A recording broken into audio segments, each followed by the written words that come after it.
Build! What is up? Welcome to Build. I'm your host, Matt Forte. We are here live at the Build studio in New York City. The wedding follows a young Muslim man named Rami living in Brooklyn preparing for his wedding. However, in secret, Rami finds himself conflicted as he goes against the taboos of Muslim culture to explore his own sexuality.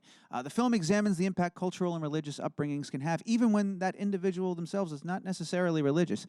Shot in an intimately voyeuristic manner, the film puts you in the room for some real and intensely human moments. Equally as fascinating as the film itself, the story behind it. Due to its frank discussion of sex and controversial subject matter, the movie has been screening in private speakeasy-style locations in places like Turkey, Lebanon, Tunisia, and Egypt. There is a ton to discuss around this, so I'm super excited to get everyone out here. Joining me in just a moment, writer, director, and star, Sam Abbas is here, and stars of the film, Nikohl Boosheri, Harry Aspinwall, and Kimia Zakerin. Everybody make some noise for our panel, huh? It's pretty awesome. Have them all here. Very cool they're here. I'm very excited they're here. Before we bring them out, though, I believe we have a look at the film, so let's go ahead and run that clip.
No.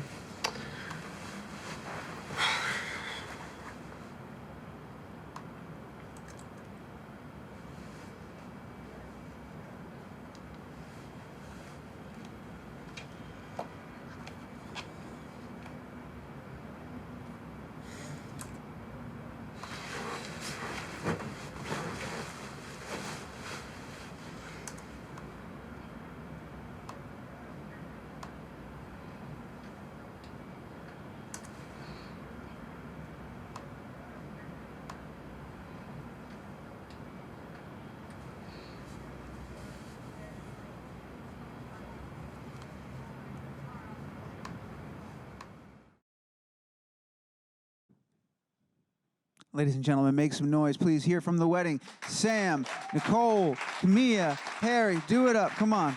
Right here. Right there.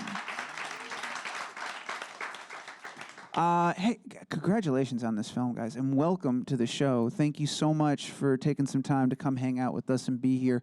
As I said in my introduction, there is a ton of stuff that I'm excited to talk to you about and get into, but just first and foremost, how's this week going? How's everybody doing?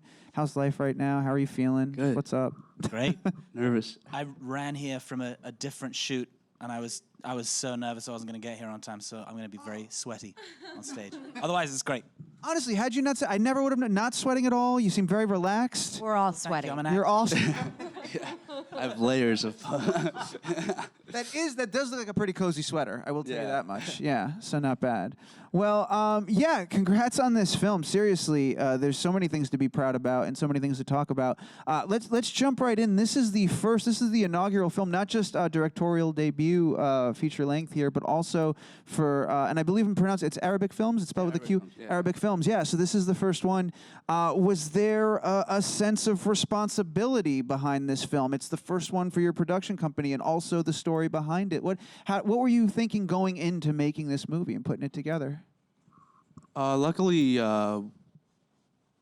Arabic films took on the film after we had shot it. So like we came up with Arabic films afterwards. So that pressure wasn't on yet. and it's a lot of pressure. So, yeah. Ton of pressure. Yeah. That's a perfect sequence of events then for that. Yeah. So then when we were doing this, it was just pure fun.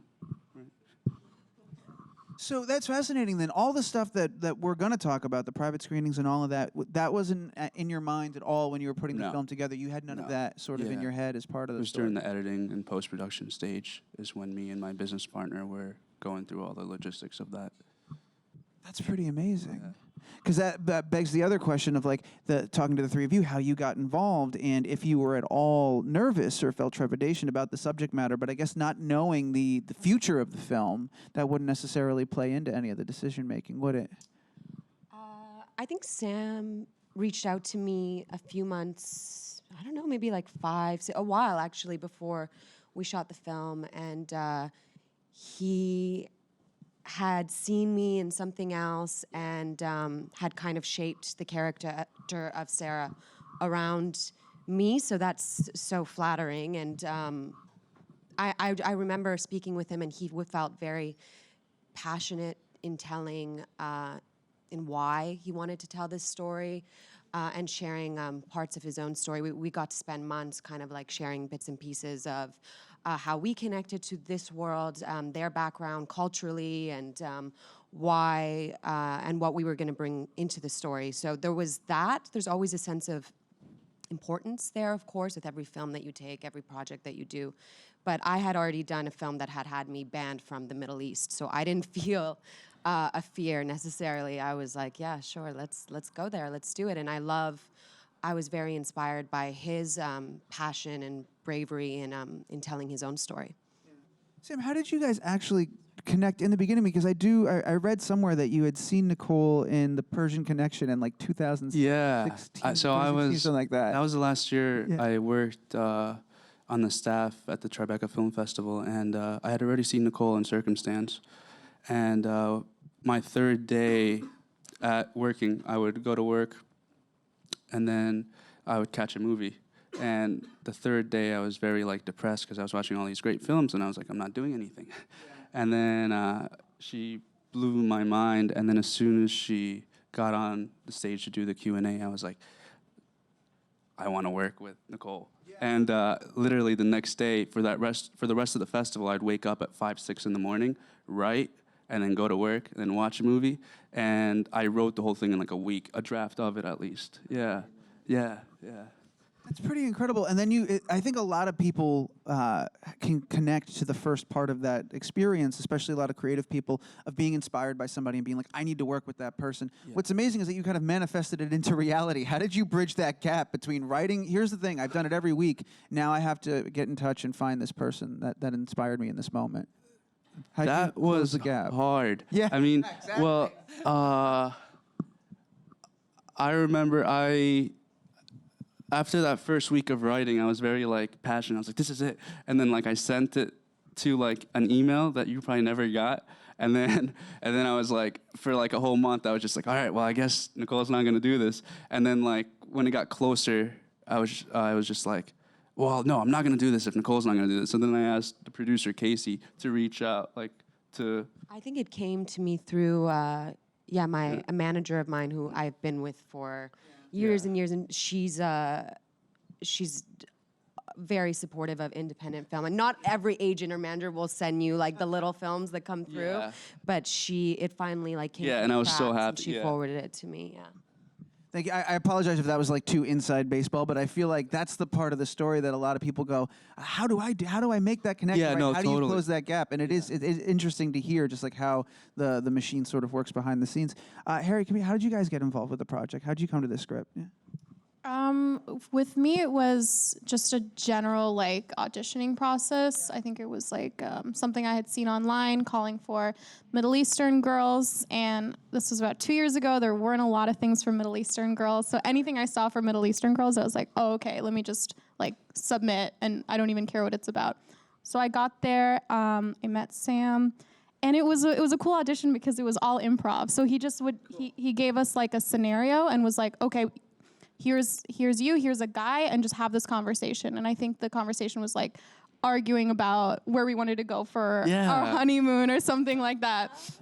And it was really, really fun. And then I didn't hear back from Sam for like 3 months, and I was like, oh, well, that's done. And then I really, really, really wanted to be involved with this because I really liked Sam. I liked the whole idea of it. And I was in Los Angeles. I was in the back of an Uber, and I was on the phone with my brother, who's also an actor. And I was like, God, I really want to get in touch with this director. He's not hitting me back. Like, what do I do? And my Uber driver literally was like, you have to email him. And I got that. Uber driver with Advice from Uber My drivers. Los Angeles Uber driver was like, you have to send that email. And I was like, you He's know an what? LA Uber driver. He probably knows what he's talking about. Yeah, he's probably an actor. He might be someone's manager. He's probably Yeah. So then I was like, hey Sam. He's like, oh, Kimia, like I was actually like thinking about you and blah blah blah whatever. And it was a nice like coming together. So An Uber driver, producer on the film. yeah, he has a credit at the very end. She's like, that's my new manager. yeah, exactly.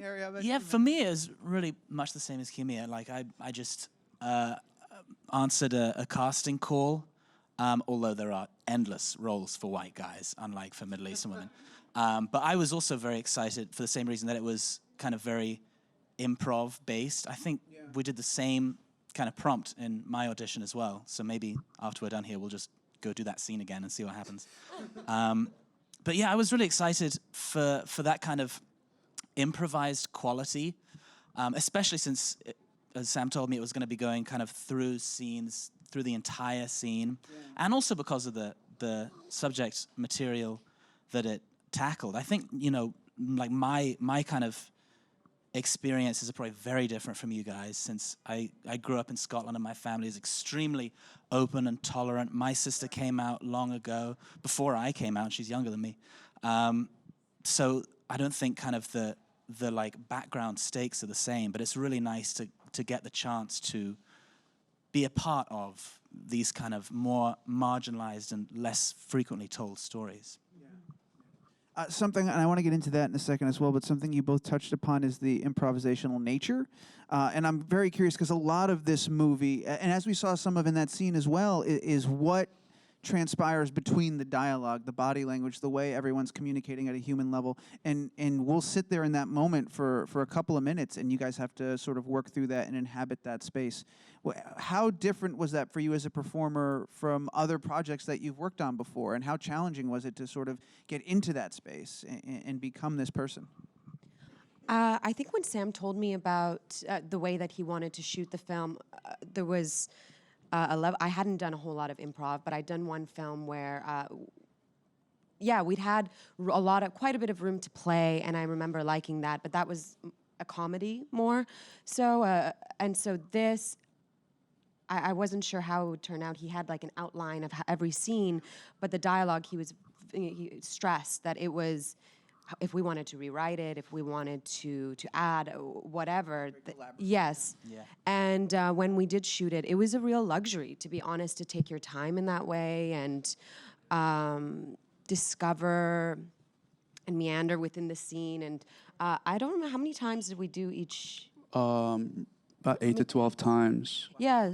And also, like, one of the main things that I really enjoyed doing was, like, after each take, we would watch it together, And then and I would always be like, if you guys don't like it.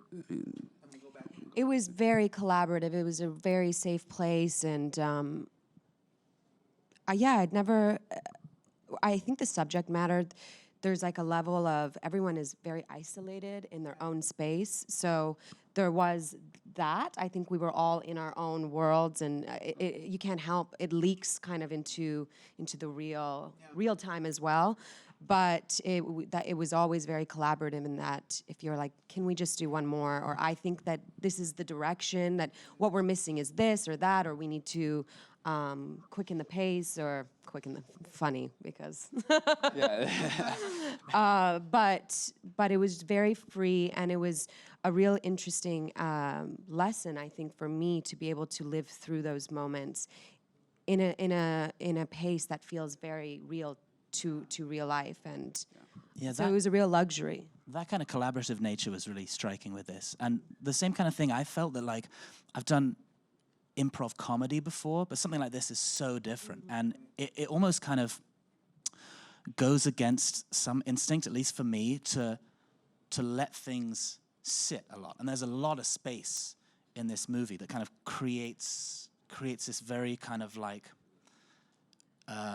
this like really distinct sense of kind of like reality and voyeurism. Yeah. But sometimes when you're kind of, you have to improvise and make a scene, I get these instincts that I need to fill the silence with words. And so kind of going against that and taking a step back, I felt that like I had to be really just kind of honest and sort of forget about everything. And that was quite an amazing experience in the end, because Sam just kind of screened this for all of us and for people close to us. And my partner came to see it.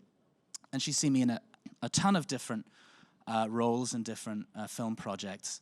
But this is the one that she said was closest to who I actually am as a person, which I think was intentional to a certain extent. I thought, like, with this kind of subject matter and with this, the nature of this film, I thought, like, for myself, it wasn't going to work unless I was just, like, absolutely honest in the moment.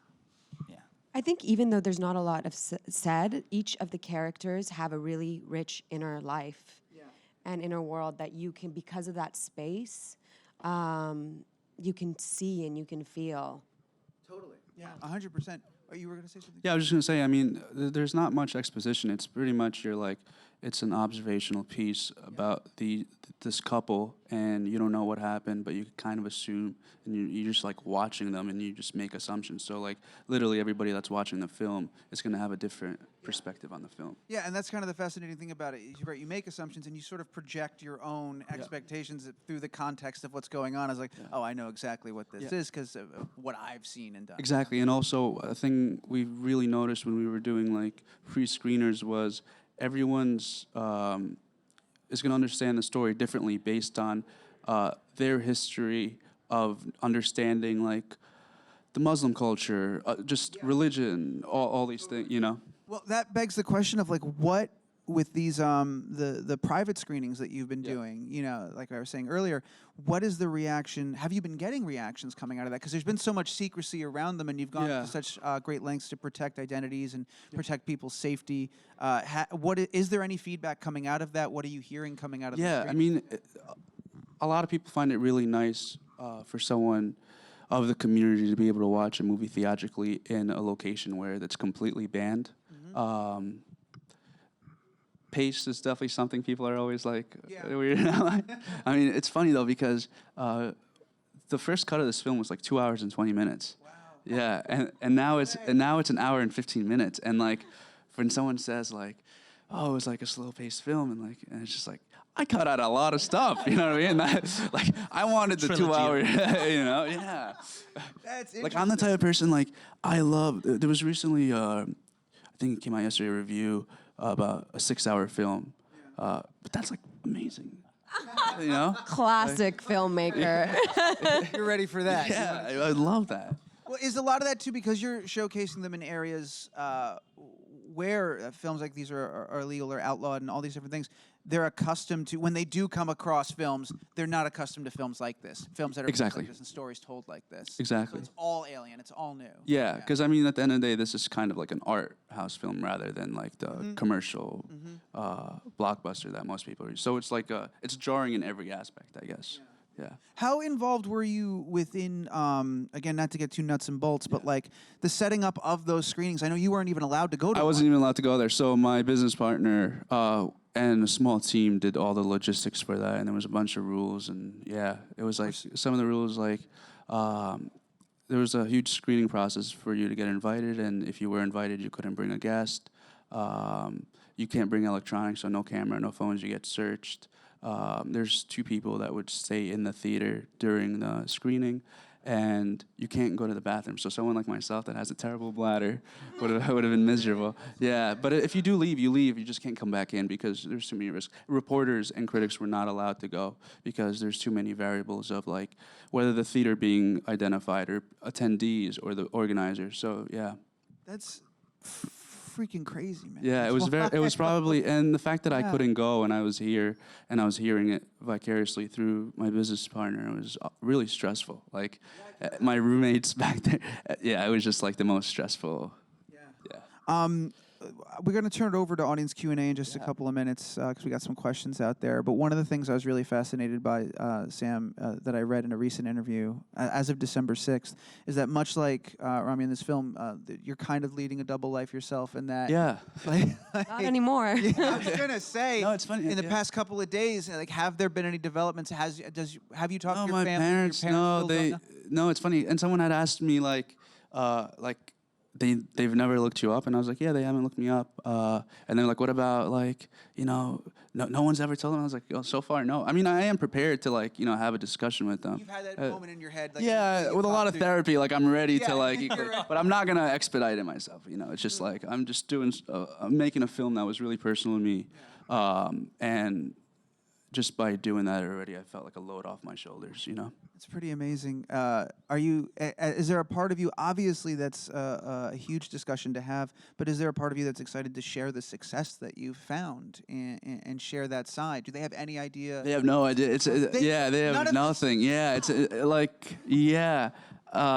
it's very strange. It's they like still my live in room. I share it with my Jersey? roommates. No, I live in New York. You live in New York. Yeah, Do they yeah. live in Jersey? They live in New Jersey. Yeah. They're 20 minutes away. And you're live It's across strange. the world Yeah, right yeah, now it's really talking about strange. your film. Yeah. Wow, man, that's fascinating. Yeah, it's a bizarre. crazy ride. But it's just I grew up in a very cultural and religious background, and I recently just got my ear pierced, and thank you. I feel amazing because I wasn't allowed to get it done when I was young, and it's still I had a nightmare 3 nights ago that what my dad's reaction is gonna be like when he sees. It's very strange, man. Yeah. Are you more nervous about the ear piercing or the No, film? clearly this. Yeah. Dumb question. I'm sorry. I'm just playing around. Both. Well, all right. So I'm getting the signal. We got a couple of mics in the room. We're going to take some audience questions. But before we do that, just a reminder to everybody: the film it's in select theaters now, but it's getting a wide release this weekend today, right? Yeah. A wide release. So definitely, it's an experience. You got to check it out. Let's get some questions going from out there. What do we got? First one. So I know this is an intensely personal film, and your characters are so incredible. So I'm wondering if there are any, aspects of your life, even something small, that you brought to your performances in the film. What's funny is that right when I came to New York to shoot this film, I was experiencing a level of betrayal myself that kind of came out of nowhere on the first day of shooting,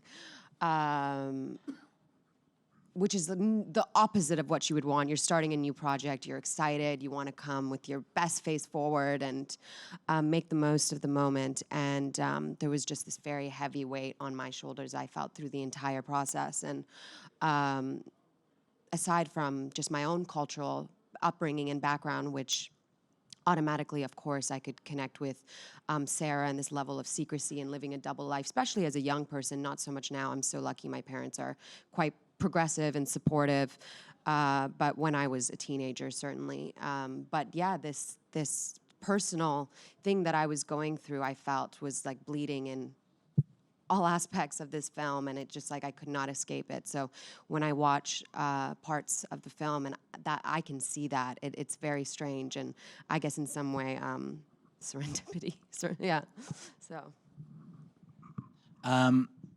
there's a lot of kind of hard to describe parts of kind of a character and performance that come through, I think, in acting, but one thing for me, going back to kind of the honesty in performance part, was that in this film we see a lot of intimate moments between people, and not just sexual, but kind of just sitting together and and doing things together and being cute together. And it's hard being kind of cute together if you're self-conscious at the same time.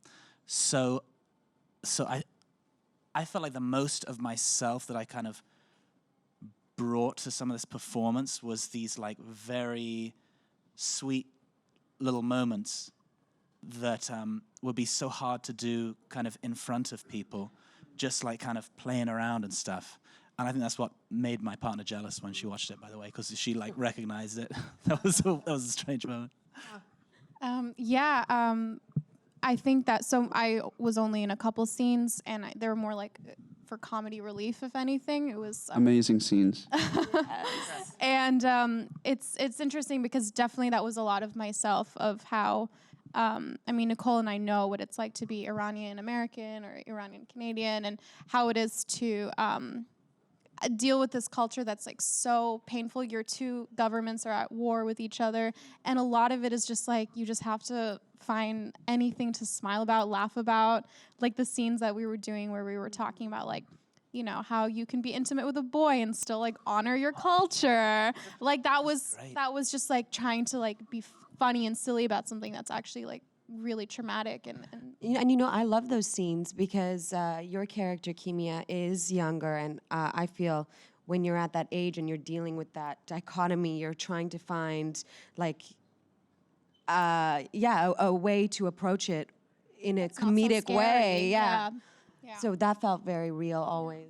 And we definitely have to do that, like just in daily life. I mean, we can't sit around and cry all day about like what's going on in Iran, you know, between our two countries. If you do that, you're just going to drive yourself crazy. So I think a lot of younger people, we turn to comedy or finding moments with our friends that are. I love those scenes, by the way, because Those they're so those real. are my and I feel favorite like scenes. It really comes through how genuine it is. I mean, you guys must see this as actors all the time, but I see all these like kind of casting notices for Middle Eastern people or for Iranian people, and it's like obviously they want like just a token Middle Eastern person, not someone's real experiences. So I love those. Sam, oh, don't worry, you have time to sip. It's a long question. I'm curious. I know, you know, the shooting style, the aesthetic that you went for, sort of that intimacy and like we're apart, sort of observing this moment that we're not supposed to observe. Did you go to any lengths to sort of obscure the camera itself from view of the actors so that they could feel they were in that moment as well? Did you try to hide the camera when you could from them and keep them separated from it, or? No, No. I mean, because I shot on a 16 millimeter lens, it gave a good amount of distance where like you would kind of even forget that there was a camera there. And also I'm very like against crew, like I shoot under 8 people crew. I was gonna say that the crew is shockingly small. Yeah. And, that's why I'm so inspired and impressed by what Sam was able to do in creating this film and getting the story out even now, because. And I think we can. A lot of our performance lends itself to the environment that was created in that space. We shot in an apartment, the same apartment. We filmed it. Yeah, it was like that was the home during that time when we were on the streets. We were really on the streets. The passerbys were real people, and anything on the street was shot secretly. Yeah. I don't know. Well, yeah, I mean, the beautiful thing about New York City is that if you're shooting on the street, legally you could, and people, whether they like it or not, are going to be in your film. We've got time for 2 more questions. I'm getting the signal. The next one's right here. Hi, first of all, congratulations to all of you on the film. The opening clip that they showed earlier was very intense, at least for me, because I felt like, you know, I've been there before where you're with your partner and it's sort of like you're trying to get their attention, but there's like this passive aggressive block.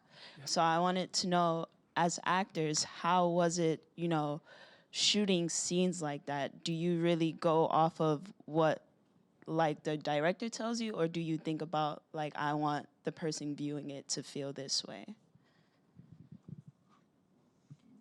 No, I think that I was going based on the conversations that Sam and I had, and I don't really think about how the audience is going to take in the film later. But I do think the way that we shot it, you just felt so alone all the time, and which is what they're going through, and the constant shutdown and rejection and passive aggressiveness and the quiet.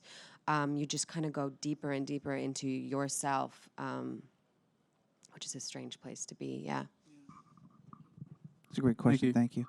We do one more. We've got one more question for you, and it's coming from all the way in the back. Hi. Hello. So I'm really curious. Wondering if you could talk about some of your artistic influences, kind of growing up, and like, who did you look to as inspiration? Well, I grew up on like Pretty Woman and Kevin Costner. Those are the only VHSs like I had.